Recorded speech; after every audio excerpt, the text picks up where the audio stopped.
Hi guys. Hello. Hi.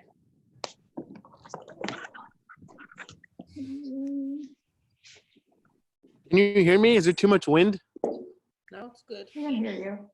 Okay. Oh, whoa. Oh my God.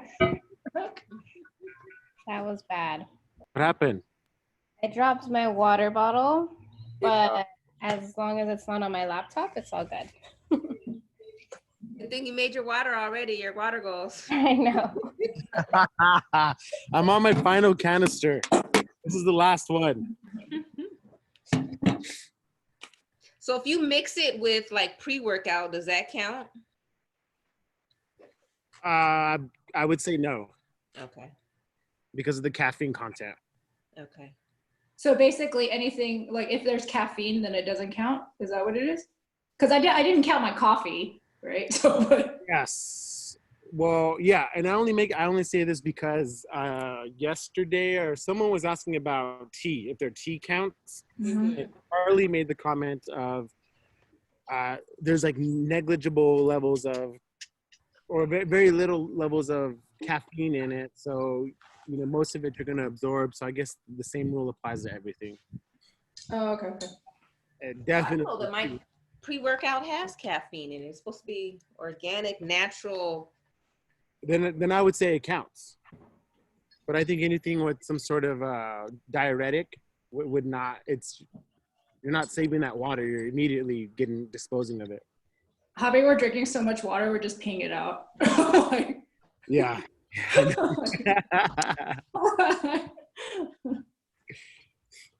gonna be a rush on toilet paper again because of this. This is probably, I've had 2 of these, and this is probably the most water I've had in a long time. Normally, my first thought when I'm thirsty is coffee and Diet Coke, which makes no sense. But even growing up, like playing sports, when I was thirsty, I never went for water. I went for milk. I would Ew. yes, I would milk. Ew. So not a milk fan. Oh my God. Well, not anymore. Always hated milk. Oh So my my God. reaction to you saying that was ew. Yeah, like when I think of milk, I think of like elementary school, like the milk carton. Yes, and it was warm and it was Oh, it's so nasty and it disgusting. stank. Yeah. I still liked it. When I did drink milk, I had to have an ice cube in it just because of what Jasmine explained. Yeah. So I got into the habit, and then as I got older, that's probably why I like milk, ice cubes in my protein shake, because I don't like. Oh yeah, I need ice with my protein shake too. It grosses me out if it's warm. If it's warm, yeah. My dad drinks his milk with ice. Mm. Let me pull up my PowerPoint here. Yeah, we were milk people. But I think it was also the context of the situation we're in. I was the oldest of 6. So there was 6 of us under a roof, and the cheapest, most affordable way to feed everyone was milk. It was like straight up farming. We weren't farmers, but it was like, Was it like whole milk? Like, oh yeah, of course. Whole milk is the best. It would be a crime if my mom and my dad ever tried to give us 2%. 2%. One second here. Keynote, iCloud, clean. Yeah, it has green matcha tea in here, so maybe not. It does have caffeine in here. Pre-workouts have caffeine, Laura, or else what's the point of drinking? Well, this is supposed to be a natural. It's supposed to support energy, endurance, and mental focus with matcha, This? red beet, mushrooms, and matcha. Ooh, maca and matcha, whatever that is, the difference is. So, without the jitters and all that stuff. I'm gonna have to look into it. I'm gonna have to Google this. Give me a second here. I'm trying to find where did my PowerPoint go? Oh, I heard that, Hanan. I'm so upset. I mean, is it in? Let's check if it's in the trash. Let me see. I have It an would be untitled. amazing if it was. It'd be the best thing ever. Oh, it's not in the. Where'd it go? Let's see. It downloads. No. Recents. Clean overview. Oh yeah, here it is. All right, cool. Yeah. Okay, so we drank milk, but I understand now as an adult, like much older, I understand how gross that is. Now we rarely ever have milk in at home. Okay, so let's get started. I'm gonna share my screen. Boop, boop, boop. Keynote. Here we go. All right, so we're going, so like we did, I believe it was last week, we did snatch progressions. We're gonna do the clean progressions here. So here we go. All right, so I like to start every session off with just a general overview of the movement, right? So here's Oleski and his beautiful examples of a clean. I'm gonna just let it play. We'll row. Ask any questions if they come up. But I like how he packages everything. So you guys are of course familiar with the clean. You know how to clean, but these are all great reminders. And you guys you guys are all realizing the more we get into it, the more you realize everything you have to think about. All right, so let's get a profile view. Look at that relationship between the shoulders and the hips. Arched back. His isn't pronounced, but there's an arch there. He also just has an insanely massive, strong trunk. So some of us have to kind of exaggerate that upright position and that lower lumbar curve a little more just to make sure we're maintaining that tight back, but he doesn't need to. This guy's been lifting since he was a kid. Hook grip, Jazz, woo woo.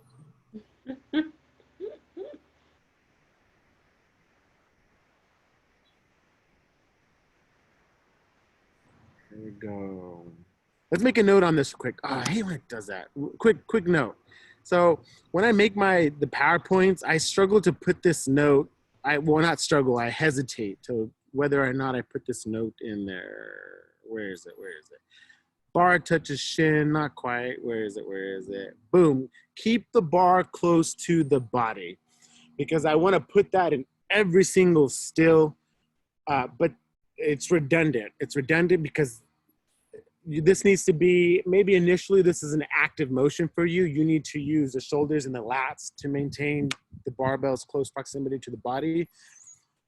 Hopefully with time and practice, that becomes a subconscious thing. You're doing it without even trying to do it.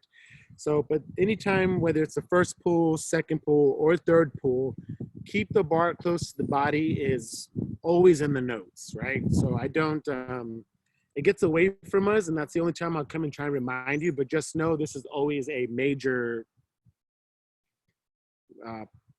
bullet. This is a point in the lifting that it is always occurring. It's never, the goal is to never make the barbell get away from you, right? So here we go. Let's finish this. Oh. We're right. Here we go. Let me back it up a bit. Oh, there we go. So you maintain that back arch. That's the first pull, remember, from starting position from the floor to the knee, or just after the knee is the first pull. So now he's getting ready to set himself up for the second pull. And the shoulders are gonna pull back so that they align with the hips. Full foot contact. We don't want any premature dorsiflexion, right? We'll make far more drive with the full contact. Staying over the bar. He's gonna pull the shoulders back. He's getting ready for triple extension now, right? Look at it. Nice and tall. Barbell gains that momentum, comes up. He's gonna pull himself down as it's still traveling. He's gonna pull the shoulders to the barbell. Look at that. Very smooth merge. Immediately wraps the elbows up nice and high. Profile view, maintains that tight back. Gets down into a full squat. Elbows are up, chest is up. You need to maintain that, right? Elbows up, elbows up. Center of gravity is ankle area, or what? Or there's many definitions of it, but we'll call it around the ankle. And he stands it up. Shoulders on the bar. Let's reverse that real quick. I want you to take a look at that. Who was I talking to? I think I was talking to Jose about this. So Jose, he has a particular issue with, he comes out of the clean and he sets up for the jerk, and it takes him, I swear, it feels like a minute. He's there. He's trying to catch his breath, a lot of breathing going on. He's trying to get adjusted. We think it's this. He needs to maintain, see this dip, there's this peak here, and then it comes down into a dip, and then it peaks back on the other side. Bolesky is shrugging his shoulders up. So if you're looking at me and I have a barbell in my hand, I'm not relaxed. So if there was lightweight, I'd be relaxed here. But if I need a proper front rack position, I'm going to shrug up. So that's this little curve you see. So it's up, down, and up. This gets the barbell off all the arteries here and your throat. So that way you can breathe. You can continue to maintain your focus, right? So remember, when we're in this front rack position, just don't relax. Shrug up. Give yourself a nice front rack. Okay, so if you even realize this, let me just tell you, the starting position for the snatch and the clean, this slide is nearly identical to the starting position for the snatch. The only real difference here is two major things. The grip, obviously, right? You're not in a snatch grip, so you're wider. Second part is your hips are lower in a snatch starting position. In a clean starting position, they're higher, and that's because the grip, right? So as you go wider and wider for a snatch, that allows you to bring the body lower and lower, closer to the barbell. And it would only make sense that if you push away and you have arms are long away from the barbell, that your hips can get higher away from the barbell. So there's the biggest distinction there. Other than that, the stance is the same, right? Heels are approximately hip width. Feet are turned out moderately. We don't want our toes pointing forward. We want them slightly out. His barbells approximately over the balls of the feet, yeah. Knees are pushed forward. Same relationship. Look at where's my mouse? Stop. Look at the relationship between the shoulders and the hips. There's a clear incline there, right? We don't want the hips and the shoulders in the same plane, because then you're turning into like a deadlift. And this isn't a deadlift.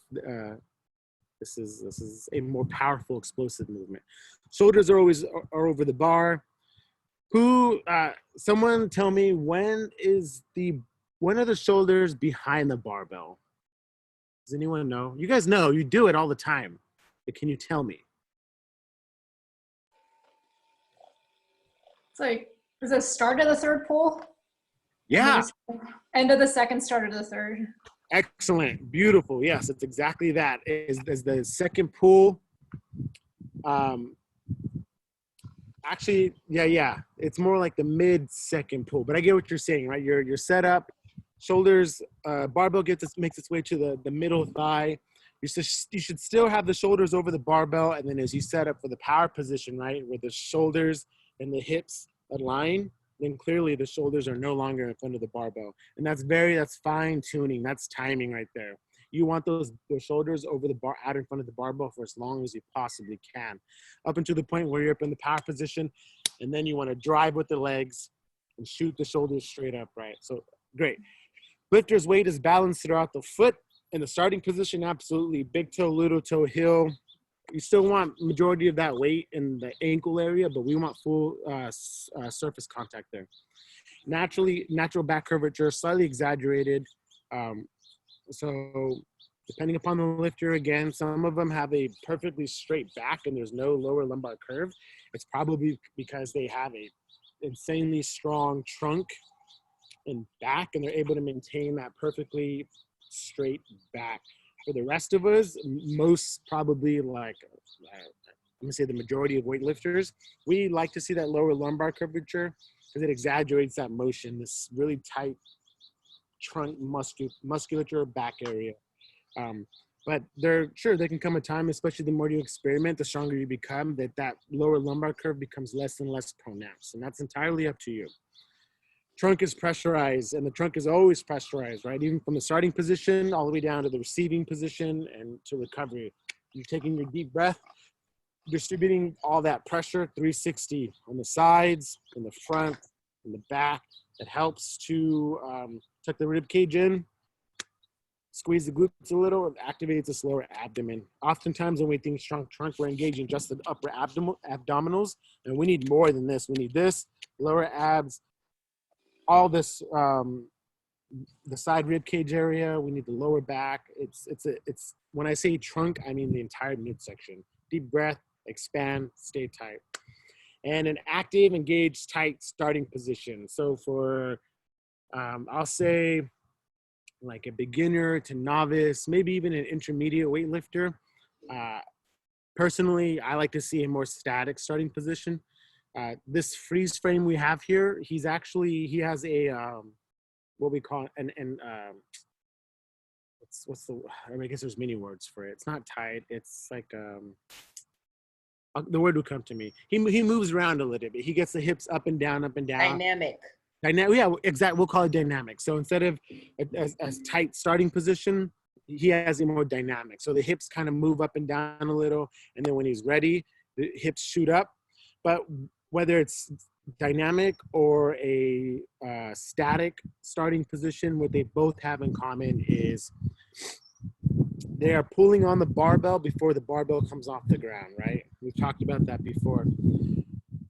You don't want a jerk on the barbell and then the body start to follow. Once the barbell comes off the ground, you and the barbell need to be one object, one entity moving together.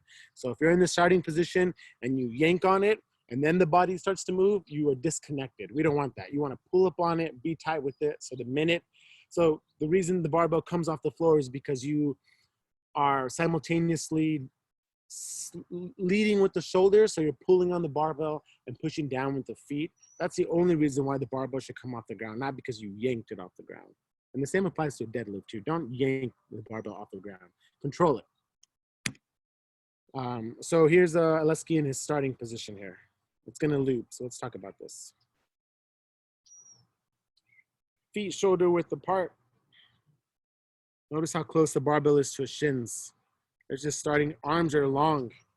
So he's pulling on the barbell here. He would not, let's back that up again. Those three dots are there to signify shoulders, elbows, and wrist are all in line, long, and he's pulling on it. If he wasn't pulling on it, there'd be an angle here, right? From shoulder, elbow would be more out here, and the wrist would probably come back in or maybe even further out.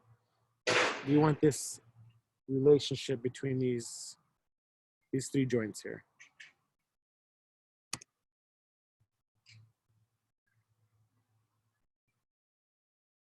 All right, 10 to 15 degrees. For some, it's even 20 degrees. Again, it depends on what you're comfortable with, but the standard is 10 to 20 degrees. And what it's talking about is the toes. So if the toe is facing forward, that'd be 0, right? So you have room to play with. You can turn those toes out as much as you want. You don't want to be in a plie, right? You still need to, the toes are there to serve the purpose of keeping you maintaining balance. Have you guys ever thought about trying to walk without your big toe? You guys know that's a thing? Try thinking about walking without your big toe. Do you realize how much balance you lose without the big toe? Can you picture that in your head? Can you feel that in your feet? So when people, and I mentioned this just to tell you the importance of when you get into a full triple extension and the toes, so this is my foot and we're on the ground and you go into dorsiflexion and the toes drive into the ground. Now picture that without the big toe. How difficult that would be. You want that big toe is there to stabilize. It'd be like taking your thumb away from your hand. Still have use, but now you're far more limited in what you can do, right? So it was just a little fun thing. Here we go. Okay, cool. So knees are over the toes. Yes, absolutely. Push the knees forward, shins are slanted. What's the motion where the knees are behind the toes or maybe even behind the barbell? I'm always comparing weightlifting to it. So I want you guys to know the difference. It's a deadlift. So in the snatch and in the clean position, remember the knees are pushed forward over the toes. In a deadlift, we don't want that. We want the knees vertical to begin with. There we go. There's that profile view. Arch your lower back, chest up, arms are long, knees are pushed forward, pulling on the barbell. Let's freeze this. Shoulders are directly above the knees. Okay, that might change for some, but that's definitely like a point. Yes, worth mentioning. Let's take a relationship here. So shoulders, hips, look at this incline. Notice the hips are slightly above the knees, right? All right, let's continue.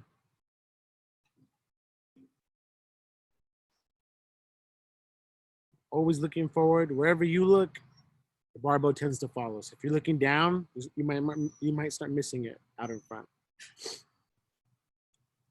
Full contact with the floor.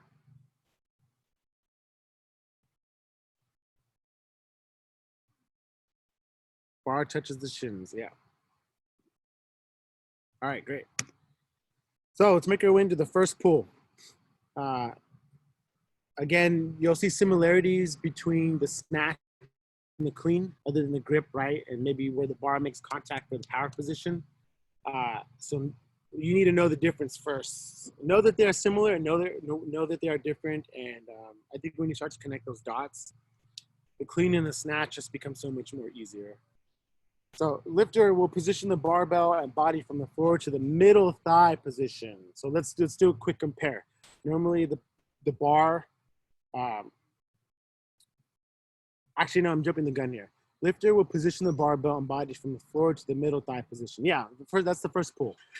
As the barbell makes its way to the middle thigh and beyond the middle thigh, now we are fully into the second pull. So lead with the shoulders, maintain the back angle. Lead with the shoulders, meaning if you drive with the legs first, push down on the floor, and you act as though if someone has your shoulders, or let's say there's two ropes on your shoulders, and they're pulling you up at the same time while you're pushing down on the floor. That's what it should look like. It's almost like a clam position. You're opening up on two separate ends. Your lower body is going down, your upper body is going up. Also, I say lead with the shoulders because if you lead with the shoulders, the hips will naturally follow. There's a tendency for the hips to go up first, and then the shoulders follow. So you end up like with this odd swing. I think we talked about this a couple of days ago. What we refer to as like the catapult. I think we talked about this on Tuesday, right? Jazz and Laura. We don't want the catapult. Although the catapult is a style of snatching and cleaning, it's considered poor form. Lead with the shoulders. Punch down with the legs, drive the legs into the floor. Everything else naturally kind of occurs. Knees are pushed back and are flared out to the side. So from the starting position from the floor, the first thing we need to do is get the knees out of the way. If you didn't push the knees back and flare them out to the sides like he is here in this picture, then they protrude, they're in the way, and the barbell has to literally go around the knees. And remember, we never want the barbell to travel away from us. It technically should travel more like this S shape, right? So from the starting position, if I'm looking at you from the side, it travels up, maybe comes in a little, swoops a little bit back out, and goes straight back up. If you did not get the knees out of the way, and we're looking at you from a profile view, there'd be clearly a deviation from that line. It would come up into the knees and then make a big swoop out. We don't want that. Arms are passively extended, like the rope analogy we talked about on Tuesday, right? Let the loaded barbell, pull the arms down. What we're trying to minimize is this early arm pull. We talked about early arm pull. Early arm pull is when the arms want to muscle the barbell up. We don't want that. We want the legs and the hips and the body to do the work. So here we are. Let's watch them. Here we go. Starting position again. He's gonna freeze. Full contact with the floor. arched back. He's again, he's maintaining all of these position, these small details we're talking about. Yep. Shoulders are directly above the knees. Or slightly out in front. I think this is more his style, but full foot contact. Let's take a look at this. Staying over the bar. So remember we were talking about you need to stay over the bar as long as possible. Full foot contact. Stay over. He's at the middle thigh position and his shoulders are still out in front of that barbell. And so we know he's setting himself up for the second pull. And the second pull begins for the clean at the middle thigh. For the snatch, the second pull begins in the hip crease, right? Because you have a wider grip. So the barbell is going to travel up higher into the hip crease. For a clean, it's middle thigh. For most, the shorter your arms are, the higher that barbell will travel up into the hip crease. There we go. Where'd we go? Right there. Staying over, and boom. Okay, cool. The second pull. All right, so he ended up in his last position was the second pull, right? Which was the middle thigh position. This is athlete will generate the highest power in the second pull. So what does that mean? That means this is when the body gives its full on, all effort, full triple extension, punch your legs into the ground. Hips open up into their full open position. Barbell starts to travel up. And of course, like we just mentioned, the lats and the shoulders are pulling the barbell in because we want to maintain close proximity. So as the barbell as you've given all effort, the barbell is traveling up. This is where that power comes from. If the second pull is weak and isn't there, or you haven't, let's say it's a really heavy weight and you haven't been practicing with heavy enough weights, or the technique is off, if you interfere with the second pull, the production of this power, the barbell is not going to get very high. Okay, so why do I mention that? Oh, here we go at the end. So, well, let me go through this. I'm jumping the gun again. Barbell will contact the middle thigh position, right? You pull back into the power position. Your final upward triple extension, that explosion, that's what creates that momentum. Second pull merges into the third pull. I say that because, like we talked about, at the end of the first pull, you're merging into the second pull. At the end of the second pull, you're merging into the third pull. At the end of the third, you're merging into the receiving position. You kind of have to you need to complete the pull throughout its entirety, but also be prepared for the next stage in the lift, right? So if you, my favorite classic scenario that I have mentioned probably a million times now is that we're going for a heavy lift and you end up in this beautiful scarecrow position, but you didn't get anywhere because you are forgetting that you still need to get under it. And so you weren't preparing yourself for the next part. Reduced elevation of the barbell. So I was talking about here in the second pull, you produce, this massive power for the barbell to get its height from, so it can start to travel up. I mean, the clean can already get so much more heavier than the snatch. And the snatch, we know the snatch needs to be very technical. There's very little room for error. Also, the bar, have you noticed that the snatch and the barbell and the snatch, the barbell gets much higher, right? We can get a lot more travel on the barbell to get higher. That buys us more time to get underneath. For the clean, the barbell is not going overhead. It's coming into the front rack. So that means we get to load it up with much more weight. Obviously, right? The clean gets far heavier than the snatch. So what does this tell us? That tells us that the barbell is only going to get so high before you need to get underneath it, right?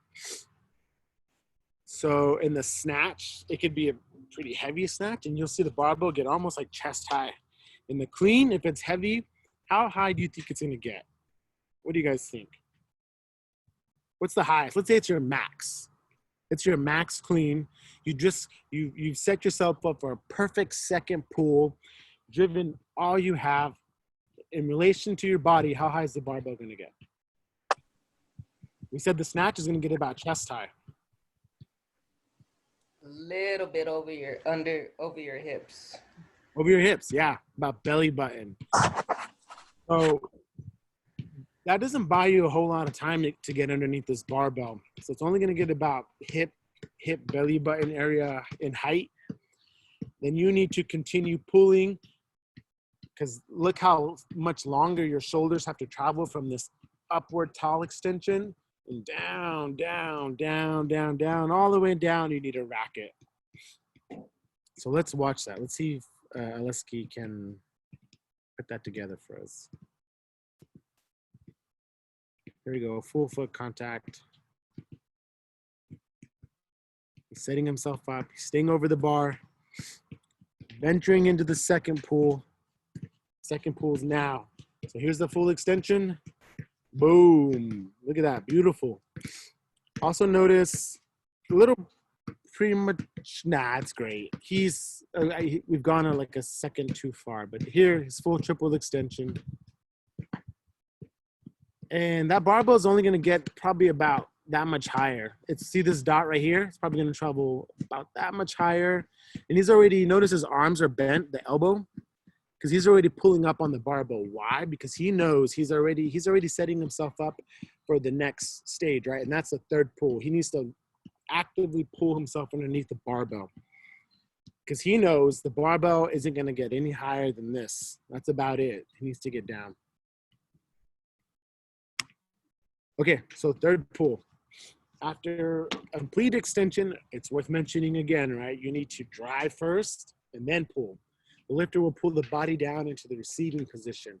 With the arms, pull on the barbell so the elbows may travel high into the sides. Always, even in the clean, you want this nice scarecrow, tall scarecrow position. In the snatch, so it's more looks like an actual scarecrow, right? In the clean, we still want that same thing. Grip may be closer, but you still need to achieve that position. Meet the barbell with the shoulders and complete the turnover as high up as possible. So what do we mean by that? Meet the barbell with the shoulders. Wherever the barbell ends up at, whatever height, you need to bring the shoulders to it so you can front rack it. That merge between the barbell and your shoulders needs to be a smooth transition. I think I mentioned that in the next one. Let's see. Let's take a look. No. Come on. No. Where are we at? Third pull. Here we go. We don't want it to crash. So that comes with time. You have to practice that. You also have to be hyper aware of it. We don't want that barbell, especially in the clean, because it gets really heavy. The more space that comes between the barbell and you to receive it, the harder it is to recover from it. I think we talked about this last time, and that is, it's like, could you imagine yourself in the bottom front squat position, and I just hovered over you with a heavy barbell and just dropped it on you? Can you imagine trying to catch that in the front rack and recover and stay tight? Oftentimes, when it crashes on you, pushes you down into the receiving position, it ends up dumping forward because you can't save it. So yeah, that should be a smooth movement. Let's see if I can, let's see if Oleski does it here. Of course he does it. Here we go. So full extension. Up, up, up, up. He's pulling. Let's freeze that photo, right? Oh man, let's freeze that photo. Where is it? Is this the wrong one? There it is. Let's freeze this. I'm gonna show you something. And I think they do a great job of. Bar athlete pulls under. So you can see it. Look at his upper body. It's tense. Look at his arms. With his arms, he's pulling on the barbell so that his shoulders can be pulled down while the barbell is still traveling up. So despite even the barbell traveling up, take a look at the distance between the front rack, the shoulders here, and the barbell itself. That's quite a bit of distance. He needs to pull these shoulders down to meet this barbell. So I'm going to press play, and I want you to focus on that. Take a look at how he brings this down to meet the barbell, and he's doing that with his arms.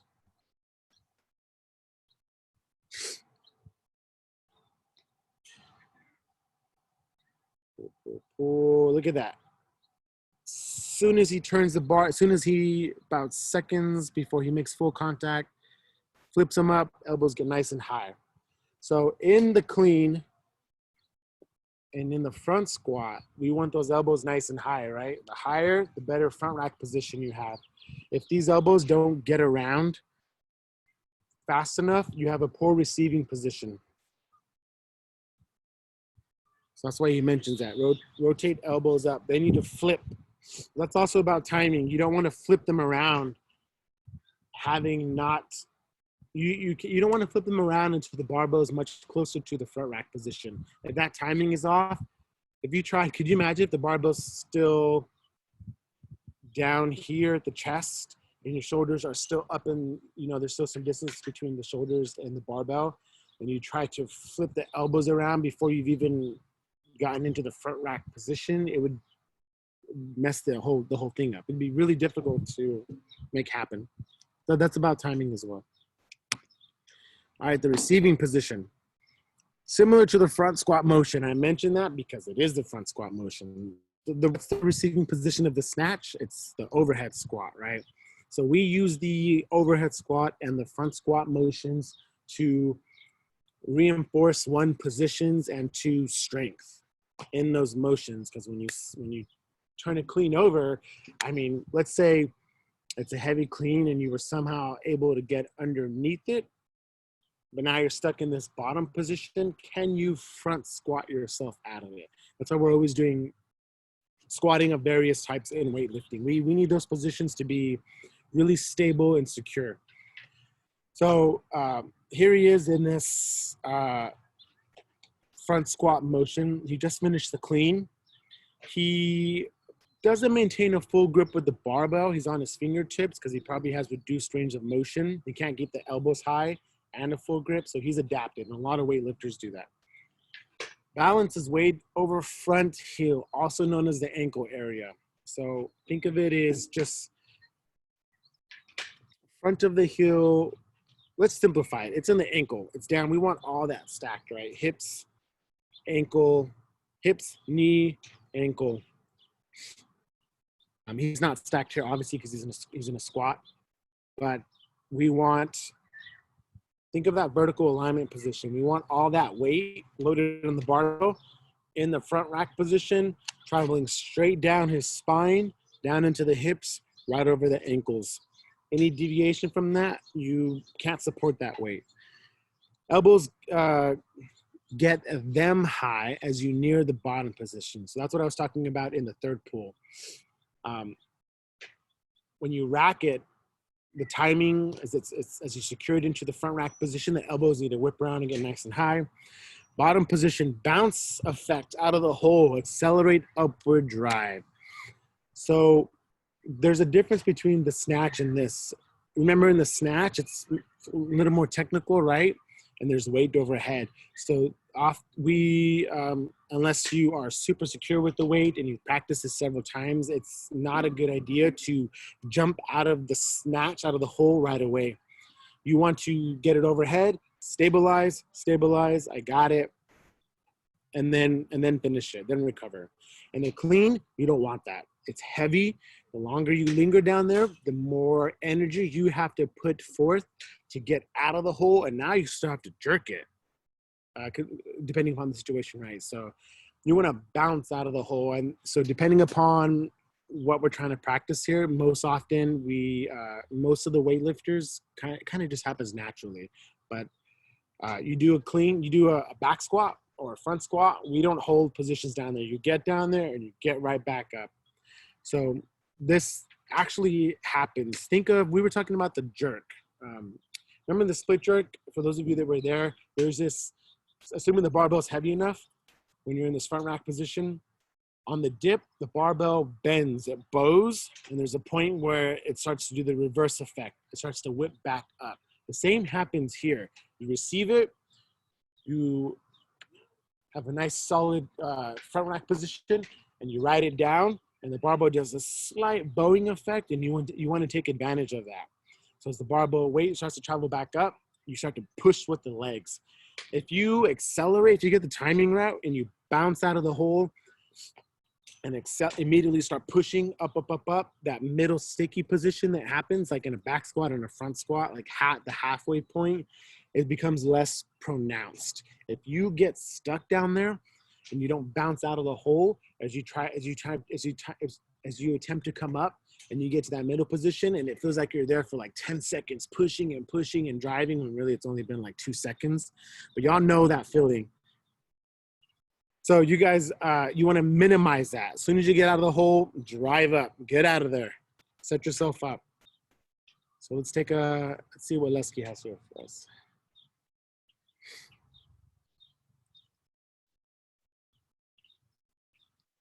Hips back. Here we go, front squat, elbows up, elbows up. Still has a tight midsection, right? That full 360 pressure. Center of gravity, let's freeze that. We talked about that. This is important. Shoulders, barbell. Hips are obviously back, right? We need to support this, but look, everything is straight down the middle. You need that. All right, it's gonna drive up, full floor contact. Up, up, up, up. Also worth mentioning, let's take a look at that. Take a look at this part right here. See how the hips keep moving, but the knee is fixed? Do you do this when you back squat and front squat, but you probably don't ever really pay attention to it. I think the only time people really pay attention to it is when they get into, when the knees start to cave, they come in, and you have to fight that, and you have to push the knees out. We're telling you to push the knees out because the knees shouldn't move. They should stay in that same spot, that fixed position, and you drive down with the legs, and you squeeze the glutes.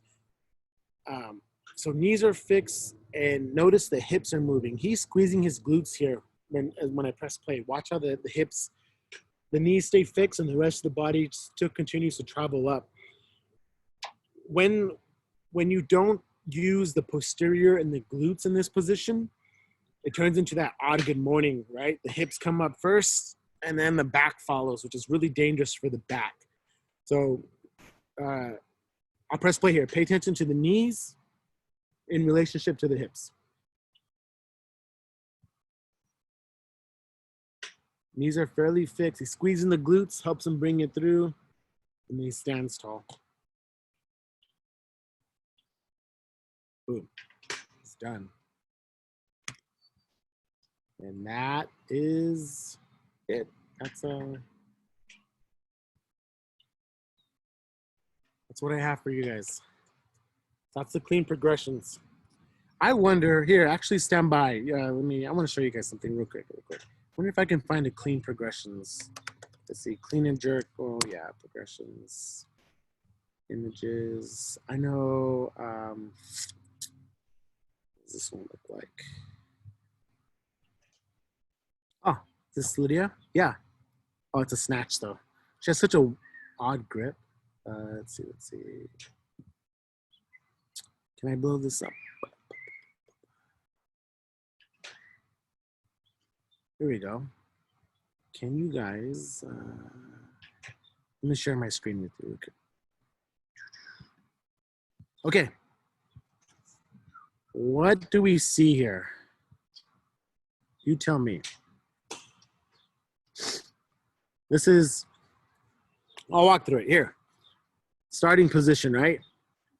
Just past, not even starting. This is the first pull. The barbell's left the ground. He's in the first pull. First pull, but making his way into second, right? Making his way into second. Now he's into the second pull. Barbell's a mid-thigh. So take a look at the difference here. Looks like it's about middle thigh, but looks like it's a little higher. So second pull, still, but take a look at this. There's so much weight on this barbell. Take a look at his feet. There's no clear dorsiflexion there, right? There's so much weight on that barbell that even though he can give this insane amount of leg drive, he's not getting on the toes. very, very little dorsiflexion there. And that's okay. The heavier the barbell gets, the less the heel is going to come off the ground. That makes sense, right? So he just finished his second pull there. Now he's into the third pull, right?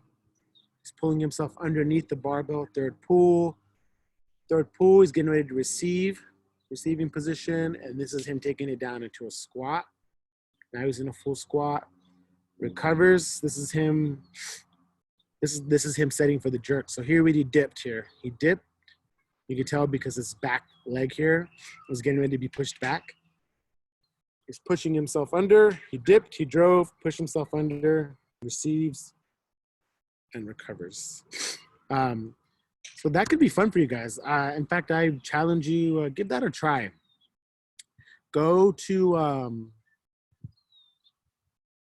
look at snatch and clean hook grip progressions. I should post that on our community page. And for those of you that have been taking this class, that's your time to shine and be like, oh, yeah, that's the second pull. And I've even put really difficult ones up. So everyone can start to understand, like, you know, how complex the movements are and the amount of thought that needs to go into them.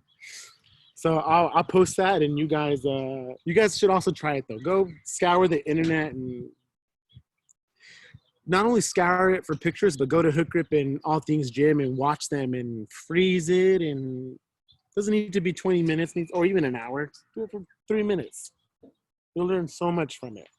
That's really when I started to connect the dots in weightlifting. When I stopped thinking about, well, the first part is thinking about, okay, what am I doing and how am I doing it? And then flip it on someone else. You try to be the coach. And that applies to anything. Double unders, kettlebell work, anything we do in the gym. Watch someone who does it well from a coach's perspective, and trying to not critique, but try and just watch things and develop a dialogue in your head about what that is. And like anything, if you can teach it, you know your material, right? Any questions for me? Yeah? No, you guys are good? Thank you for joining me. Thanks, Javi. Yeah, my pleasure. Thanks, Avi. Yeah, I'll see you guys later. Thank you, Javi. Bye. Bye.